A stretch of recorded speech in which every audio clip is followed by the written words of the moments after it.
لیکن اب ایک نئی گفتگو، اب جب حسین کو لے کے آغوش میں آئے تو کہہ رہے ہاذا حسین فارفو ہو، اسے پہچانو یہ میرا حسین ہے.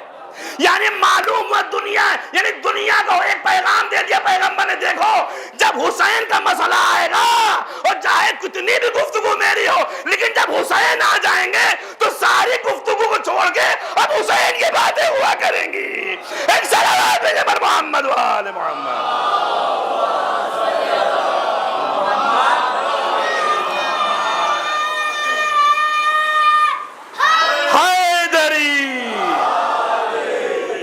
سمجھے آپ؟ یہ ہے امام حسین، یہ عظمت امام حسین.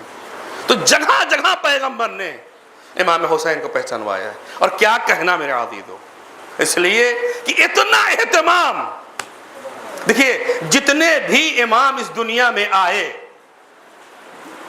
بہرحال مولا کائنات کے بارے میں آپ جانتے ہی ہیں کہ آپ کی ولادت خانہ کعبہ میں ہوئی، لیکن اللہ رے یہ محبت، یعنی اللہ امام حسین سے کتنی محبت کر رہا ہے. اس کا اندازہ آپ دیکھیے کہ جب امام حسین کی ولادت ہوئی ہے تو جو ملائکہ اتر رہے ہیں آسمان سے زمین پر، یہ کس لیے آ رہے ہیں؟ ان کا نزول کس لیے ہو رہا ہے؟ کہ یہ سب کے سب جا رہے ہیں امام حسین کی مبارکباد دینے کے لیے. یہ انتظام ہے خدا کی طرف سے. اب آپ ذرا غور و فکر کریں میرے عزیزو، امام حسین کی ولادت ہوئی ہے اور ولادت ہونے کے بعد ابھی جو ہے وہ فرشتوں، یعنی اعلان کس کا ہے؟ یعنی اللہ نے فرشتوں کو حکم دیا ہے کہ جاؤ اور ہمارے رسول کی خدمت میں مبارکباد پیش کرو. یہ صفوں کا اترنا بتا رہا ہے. یہ صفیں کتنی؟ 1500. ہم نے تاریخ میں تو کچھ نہیں پڑھا، میں نے کچھ لکھا ہو، کوئی عدد نہیں ہے. کہ ملائکہ کی صفیں اتر رہی ہیں، صفوں پہ صفیں اتر رہی ہیں آسمان سے زمین پر. کس لیے؟ کہ حسین کی مبارکباد دینے کے لیے پیغمبر کی خدمت میں. آپ اہتمام دیکھیں، وہیں پر ایک گڑھے میں، ایک جزیرے میں ایک پڑا ہوا تھا، اس نے وہاں سے آواز دی کہ اے جبریل، کیا قیامت آ گئی ہے؟ کیا قیامت آ گئی ہے کہ اتر رہے ہو؟ کہا قیامت نہیں آئی ہے، رحمت آئی ہے. رحمت آئی ہے میرے آدمی. تو کہا کیا بات ہے؟ کہا کہ مجھے جو ہے وہ رسول کے ہاں نواسا آیا ہے، لہذا میں مبارکباد کے لیے جا رہا ہوں. دیکھیے یہ سب یہ ہے نا، ان الحسین مصباح، یہ ذہن میں رکھیے گا تب بات واضح ہو گئی. اور وجعلناہم ائمۃ یہدون بامرنا، یہ ہمارے حکم سے، یہ ہمارے امر سے ہدایت کرتے ہیں. سنیے میرے عزیزو، یہ صفیں اترنا، کہاں جا رہے ہو؟ کہا پیغمبر کو مبارکباد دینے کے لیے. کہا ہمیں بھی لے چلو. یہ فرشتہ یہاں ہزاروں سال سے کیا کر رہا تھا؟ یہ سال دو سال کی بات نہیں ہے. کہا کہ اس کا نام تھا فطروس، اور اس نے غرور کیا تھا، گھمنڈ کیا تھا. غرور اور گھمنڈ کی بنیاد پر اللہ نے اس کو عذاب میں مبتلا کر دیا تھا.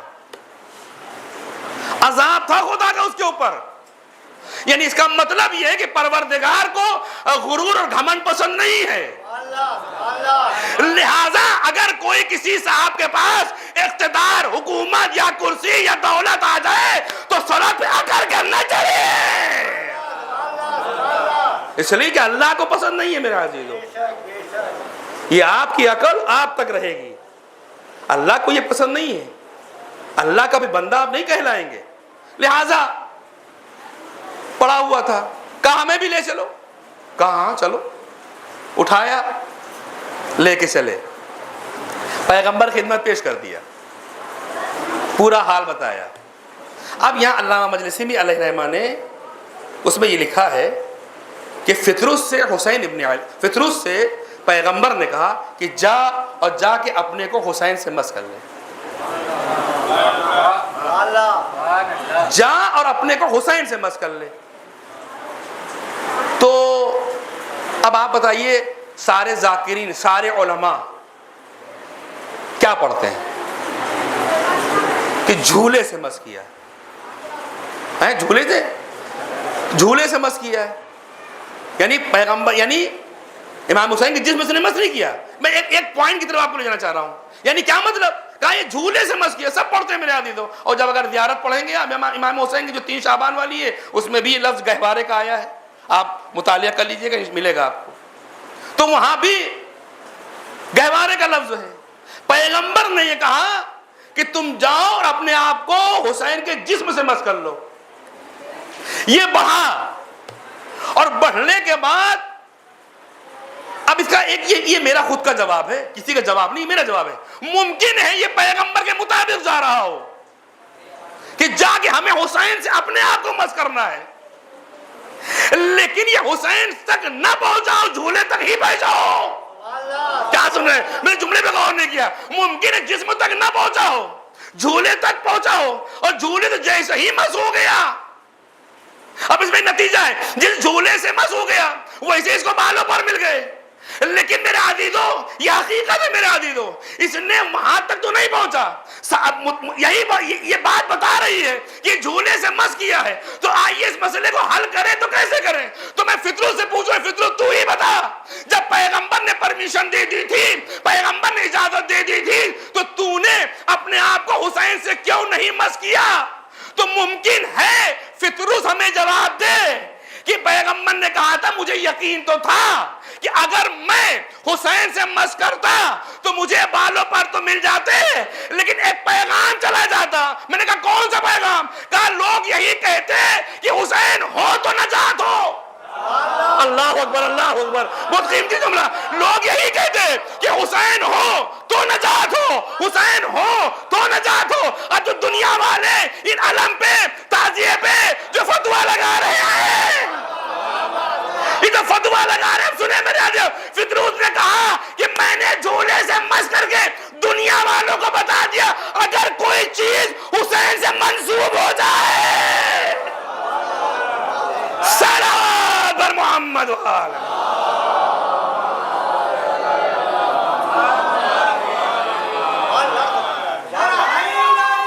یا اچھا. اب پھر تاریخ نے لکھا کہ اب یہ اڑا, بالوں پر مل گئے, حسین نے اسے نجات دے دی. ان الحسین مصباح. سنیے میرے عزیزو, اب جب اڑا, اس کو سزا قائم ملی تھی غرور گھمنڈ پہ. اب جب یہ اڑا تو یہ کہہ رہا من مثلی, کہہ رہا من مثلی, مجھ جیسا کون؟ میں کو پروردگار, اب تو پھر اس نے گھمنڈ کیا ہے, بالوں پر چھین لے. اچھا اپنے خدا جواب دے, نادان, وہ میری عطا تھی, یہ حسین کی عطا ہے. صلوات بر محمد وآل محمد.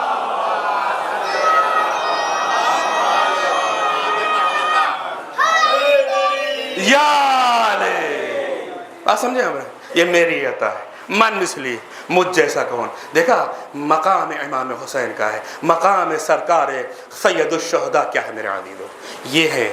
اس طریقے سے ہدایت ہوئی ہے. وَجَعَلْنَاهُمْ أَئِمَّةً يَهْدُونَ بِأَمْرِنَا وَأَوْحَيْنَا إِلَيْهِمْ فِعْلَ الْخَيْرَاتِ. اس لیے یہ محبت ہے کہ خدا قسم کہ خدا حسین ابن علی سے کتنی محبت کرتا ہے. اب آئیے ایک روایت یہاں پر نقل کر کے اب بات کو تمام کر دیں. اب یہ دیکھیے, یہ تو اہل بیت ہے, اب ہمیں کیسا ہونا چاہیے؟ بھئی ہماری بھی تو کوئی ذمہ داری ہے, بھئی ہمیں بھی تو کچھ کرنا چاہیے. بھئی انہوں نے تو اتنا کچھ کیا ہمارے لیے, ہم نے کیا کیا؟ ہم ایسے اعمال اور ایسی چیزیں انجام دیں کہ ہم باعث ان کے لیے کیا فخر بنے, ذلت نہ بنے. اس لیے کہ ہمیں وہ عمل انجام دینا ہے جس سے یہ خوش ہو جائیں. اب زمانہ ہمارے بارے میں کیا کہتا ہے؟ اب بہت لوگ کہتے ہیں صاحب, اب وہ جملے میں نہیں لانا چاہتا ہوں, لیکن اگر ہم کو علی کی محبت میں اگر کوئی مجھے کافر کہہ رہا ہے تو علی کی محبت میں ہمیں یہ بھی گوارا ہے, ہمیں یہ بھی گوارا ہے. ضرورت اس بات کی یہ ہے کہ ہمیں اپنا ایسا بنانا ہے کہ اہل بیت ہمیں قبول کرے. اور کیسے کیسے افراد تھے جو اہل بیت کے چاہنے والے اور اہل بیت کے ماننے والے. خدا قسم میں نے بہت سی حدیثیں آپ کو 5 دن میں پڑھ دیں اور بہت سی چیزیں بیان کی, لہذا کوئی بات میں دہرانا نہیں چاہتا کہ کس طریقے سے اہل بیت علیہ السلام نے تعلیم کی ہمارے لیے. وہ دعائیں, وہ حدیثیں، وہ روایتیں جو ہمارے لیے ایک بہترین زندگی کے نمونے ہمارے. بس ایک آپ روایت سن لیجئے، اس کے بعد یہیں سے مسائل، ربط مسائل. وہ یہ کہ ایک امام کا چاہنے والا تھا، امام کا عاشق، جس کا نام تھا ابن ابی عمیر. اچھا آپ دیکھیں تو کہ واقعاً اہل بیت علیہ السلام کا اگر کوئی واقعاً محب سچا، چاہنے والا، ماننے والا، ان کی بزم میں بیٹھنے والا، اور فرمایا وہ کیسا ہوتا ہے دیکھیں میرے عزیزو. حالانکہ ان کی بزم میں تو ایسے ایسے بھی لوگ بیٹھے ہیں لیکن آج تک سمجھ نہ پائے اور آ کے کہیں نہ کہیں زبان کھولی ہے. امام ابو حنیفہ کون ہے؟ چھٹے امام کے شاگرد ہیں نا، چھٹے امام کے شاگرد. ہمارے امام نہیں، ہمارے 12 ہیں. ہمارے یہاں 12 امام، 14 معصومین، 5 دن بس. لیکن یہ امام ابو حنیفہ جو ہے چھٹے امام کے شاگرد ہیں اور بہت فخر بھی کرتے تھے. لیکن ایک جگہ پہ جو آ کے انہوں نے معاملہ جو ہے وہ اس طریقے سے کیا کہ جہاں پڑھا رہے تھے اور اپنے کچھ شاگردوں کو بیٹھے، کہا دیکھو میں چھٹے امام کا جو ہوں، میں امام صادق کا جو میں شاگرد ہوں، لیکن میں ان کی جو ہے وہ کچھ باتیں ہیں جو ان کو نہیں مانتا ہوں. ہاں کہا 3 باتوں کو نہیں مانتا ہوں میں. کہا کون 3 باتوں کو نہیں مانتے ہو؟ کہا وہ 3 باتیں یہ ہیں کہ چھٹے امام نے کہا ہے کہ روز قیامت جو ہے اللہ دکھائی نہیں پڑے گا. ہم کہتے ہیں کہ اللہ دکھائی پڑے گا. کہاں امام، کہاں آپ، کہاں وہ مفسر قرآن؟ آپ کہنے صاحب نہیں، ہم یہ امام کی بات نہیں مانتے ہیں، وہ ہمارا یہ عقیدہ نہیں ہے. کہا نہیں، کہا انہوں نے کہا کہ اللہ نہیں دکھے گا روز قیامت. میں کہوں گا دکھے گا. اچھا کہا دوسری بات؟ کہا دوسری بات یہ کہ جو انسان خود اپنے جو افعال انجام دیتا ہے، جو کام انجام دیتا ہے، یہ خود انسان نہیں کرتا، یہ اللہ کرواتا ہے. یہ اللہ کرواتا ہے. یعنی کوئی انسان چوری کرے تو انسان نہیں کر رہا ہے، اللہ کروا رہا ہے. یہ ان کا ایک کانسیپٹ پایا جاتا ہے، یہ پایا جاتا ہے کہ وہ نہیں صاحب اللہ کو روز قیامت ہم دیکھیں گے، جب چہرے پریشان ہوں گے تو لوگ اپنے پروردگار کی زیارت کریں گے. خوب کسی نے چھٹے امام سے پوچھا کہ مولا اس کی تفسیر کیا ہے، اور وہ آیت بھی ایک پیش کی ہے کہ میرا اس ذہن میں سونی ترجمہ یہ ہے کہ لوگ جب روز محشر پریشان ہوں گے تو یہ اپنے اللہ کو، خدا کو دیکھیں گے اور اطمینان قلب حاصل کریں گے. تو لوگوں نے پوچھا مولا اس سے مراد کیا ہے؟ کہا اس سے مراد اللہ کا چہرہ نہیں ہے، اللہ کی رحمت ہے. اللہ کی رحمت ہے. لوگ جو ہے وہ لگائے ہوں گے کہ اللہ اپنی رحمت سے ہمیں نوازے. کہا اللہ کو نہیں دکھے، اللہ نہیں دکھے گا. ان کے یہ کہ اللہ دکھے گا. دوسری بات انہوں نے یہ کہی کہ جو انسان خود کرتا ہے وہ خود نہیں کرتا، یعنی جو ہم کام انجام دیتے ہیں وہ سارا کام اللہ انجام دیتا ہے. یہ ان کے ایک کانسیپٹ پایا جاتا ہے کہ صاحب جو کرتا ہے وہ سب اللہ کرتا ہے. کیا مطلب؟ یعنی چوری اللہ کرتا ہے، ٹھیک، ڈاکہ اللہ ڈرواتا ہے. اور یہ ایسا کبھی کبھی ایسا بھی ہوا، میں نے ایک صاحب کو دیکھا کہ بڑے پریشان تھے روڈ کے اوپر. میں نے کہا کیا بات ہے مولانا، خیریت؟ کہا کیا کرے مولانا، ابھی ہم گئے تھے بینک اور 10,000 گڈی نکالی اور بھی نکلے ہی تھے اے ٹی ایم سے باہر کہ کسی نے جو ہے کام تمام کر دیا. ہم نے اوہو، ارے کہیں چھوڑیے، اب جو کیا اللہ نے بہتر کیا. یعنی جو پیسے گرے وہ اللہ نے گروا دیے. بات سمجھے؟ تو یہ ہے، اکثر ہوتا ہے کہ لوگ کہتے ہیں ہوگا، ٹھیک، کوئی چیز گر گئی، چلیے آپ قسمت میں تھی، اللہ کو یہی بہتر، اللہ کو لگا یہی بہتر ہے. کیا مطلب ہے؟ یعنی آپ اپنے افعال جو آپ کام خراب کر رہے ہیں وہ اللہ کے ذمہ ڈال رہے ہیں. یعنی اللہ یہ کرواتا ہے، اللہ چوری کرواتا ہے، اور جو بھی کام کرتا ہے. میں نے کہا ٹھیک ہے، بس ٹھیک ہے. میں نے کہا اسی بات کو قائم رکھیے گا کہ جو کام کرواتا ہے، جو غلط کام تم کرتے ہو وہ اللہ ہی کرواتا ہے. میں کہہ رہا ہوں اگر میں یزید پہ لعنت کرتا ہوں تو میں نہیں کرتا ہوں، اللہ کرواتا ہے.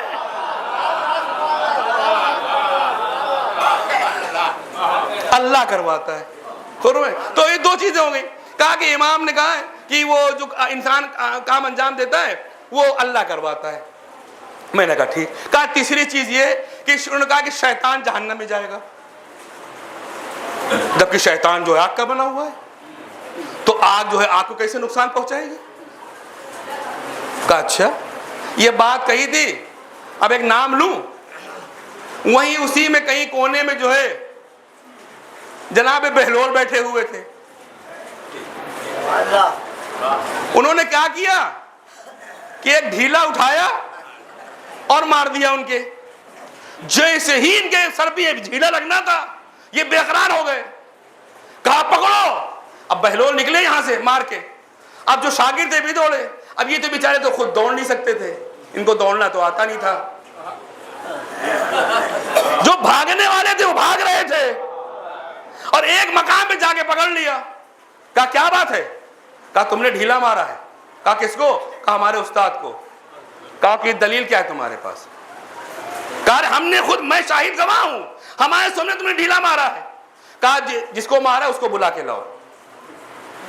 یہ بہلول جو کہا جس کو مارا اس کو بلا کے لاؤ. بہلول چاہ رہے تھے کہ یہ ہمارا کیس جو ہے کہیں نہ کسی قاضی کے پاس جائے، اور وہ چلا گیا قاضی کے پاس. اب جب قاضی کے پاس پہنچا تو پورا حال بتایا گیا قاضی صاحب کو. انہوں نے کہا کہ قاضی صاحب یہ مسئلہ ہوا ہے اور بہلول نے ان کو جو ڈھیلا مارا ہے. کہا کہ ارے آپ نے ڈھیلا مارا ہے؟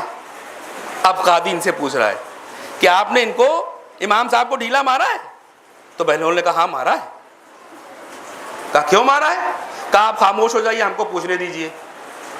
اب دیکھیں جملے آپ کے حوالے کر رہا ہوں. کہا کہ کہاں مارا ہے؟ کہا سر پہ. کہا ہمیں دکھاؤ. کہا ہمارا درد ہو رہا ہے. کہا میں وہ درد دیکھنا چاہتا ہوں. نہیں اور کیا میرے. کہا میں وہ درد دیکھنا چاہتا ہوں. کہا کہ پاگل ہو گئے ہو، کوئی درد اپنا دکھاتا ہے؟ کہا تمہارا دماغ خراب ہے، ہمیں اللہ کیسے دکھے گا؟ اس کے بعد کہا اچھا یہ بتاؤ وہ کون سا ڈھیلا تھا؟ کائے کا بنا ہوا تھا؟ کہا مٹی کا بنا تھا. نہیں اور کیا میرے عزیزو. کہا مٹی کا بنا تھا. کہا تم کائے کے بنے ہو؟ تم کائے کے بنے ہو؟ کہا ہم بھی مٹی کے بنے ہیں. کہا تم نے جو کہا تھا کہ آگ کو آگ کیسے نقصان پہنچا سکتی ہے، ہماری مٹی مٹی کیسے پہنچا سکتی ہے؟ ایک صلوات دے پر محمد و آل محمد.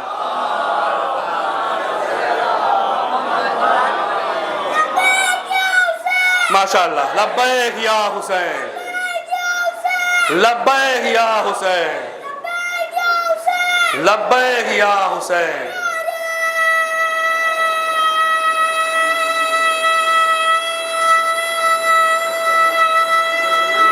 ماشاءاللہ. حیدری.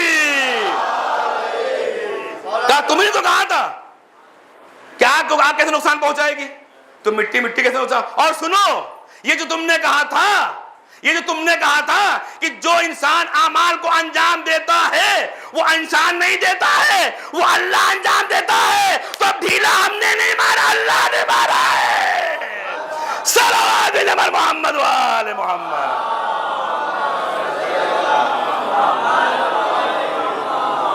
دیکھیں میرے عزیزو، یہ ہیں علی کے چاہنے والے، ایسے ہوتے محبت کرنے والے، ایسے ہوتے عشق کرنے والے. بس میرے عزیزو وقت پورا ہو گیا. بہرحال جو پڑھنے والا تھا نہیں پڑھ سکا. بہرحال یہ جتنے بھی بزرگان ہمارے یہاں بیٹھے ہوئے ہیں، جتنے بھی فاتح فرات کے انجمن کے جو ممبران ہیں، ان سب کا بہت تشکر. آپ لوگ تشریف لائے، اس کا بہت تشکر. اللہ آپ سب کی اس عبادت قبول فرمائے. ان بزرگان نے مسلسل ہماری 5 دن جتنے بھی افراد یہاں بیٹھے ہیں بہرحال سب ہماری خدمت اور ہماری ہمت افزائی کر رہے تھے. ان کا میں شکر گزار ہوں. نہایت تہہ دل سے میں شکریہ ادا کرتا ہوں کہ لمحہ لمحہ ہمارا خیال رکھا. اللہ آپ سب کو سلامت رکھے، اللہ آپ سب کی ادا قبول فرمائے. بس میرے عزیزو، بس میرے عزیزو، یہ آخری مجلس تھی. دستور ہمارا یہ ہے کہ ہم جب یہ خود میں اس عمل کو انجام دیتا ہوں، جب آخری مجلس ہوتی کہیں بھی پڑھتا ہوں تو امام حسین کی تھوڑی سی رخصت ضرور پڑھتا ہوں.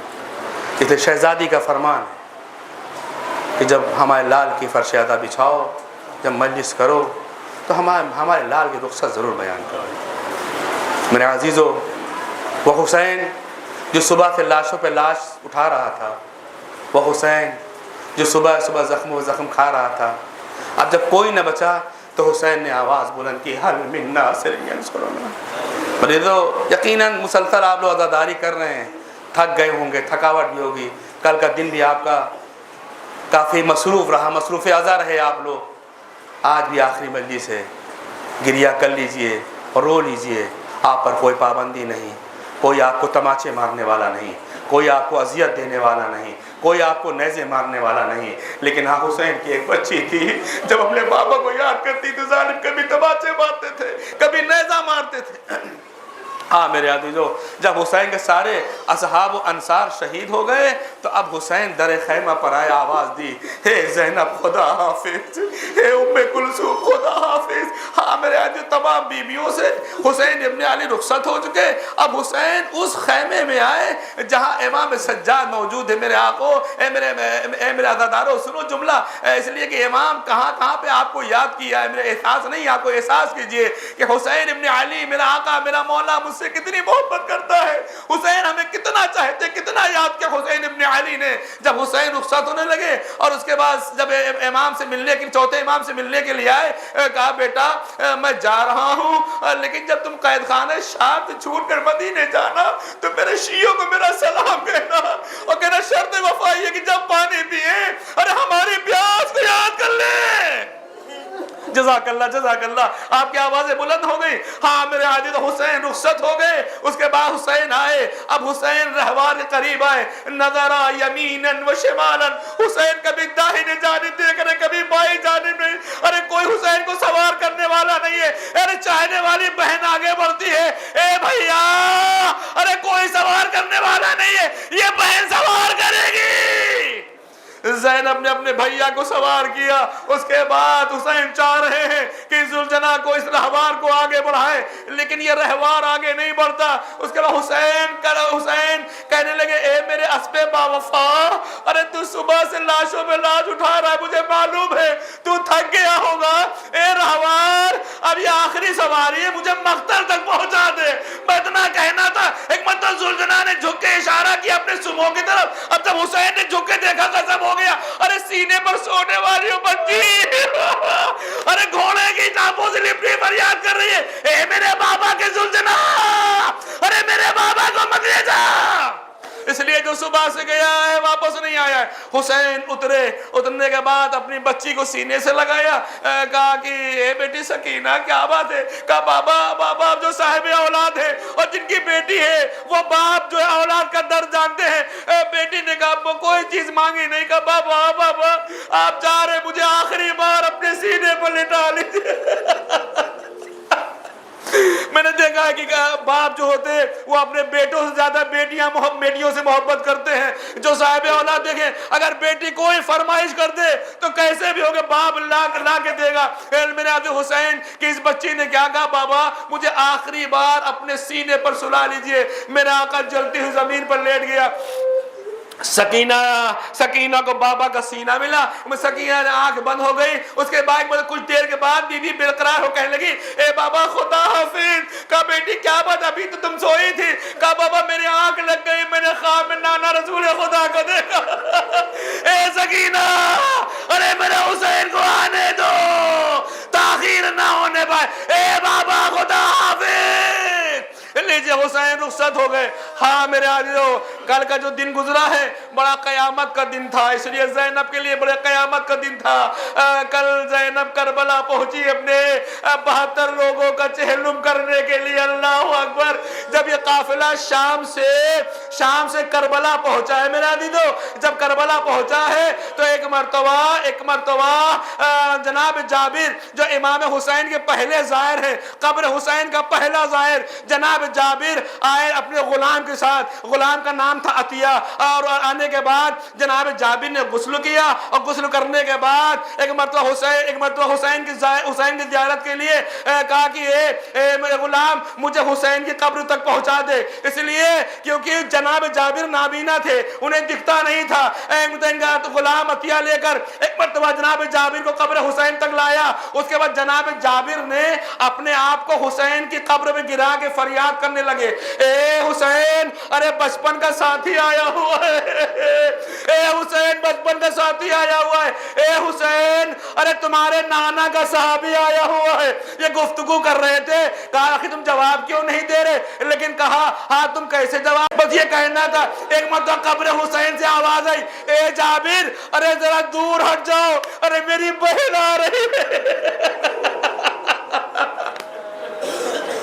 اے جابر ہٹ جاؤ میری بہن آ رہی ہے۔ لیجئے قافلہ وار دے کربلا ہو گیا، زینب نے اپنے بھائی کی قبر پہ گرا دیا، اے بھیا ارے زینب لٹ کر آ گئی۔